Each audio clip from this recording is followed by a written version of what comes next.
దేవునికి స్తోత్రము. ఈరోజు వాక్య ధ్యానాంశం నహూము గ్రంథం 1:9 యెహోవాను గూర్చి మీ దురాలోచన ఏమి? బాధ రెండవ మారు రాకుండా ఆయన బొత్తిగా దాన్ని నివారణ చేయును. ఈ బాధ అనే పదానికి చాలా అర్థాలున్నాయండి.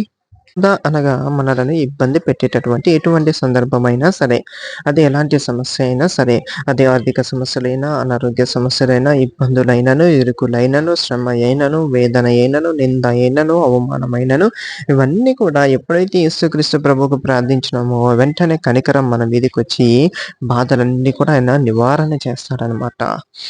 ఈ మానసిక సంబంధమైనటువంటివి, ఆత్మీయ సంబంధమైనటువంటివి, శారీరక సంబంధమైనటువంటి బాధలను నివారణ చేయడంతో పాటు ఆయన ఒక వాగ్దానం ఇస్తున్నాడు.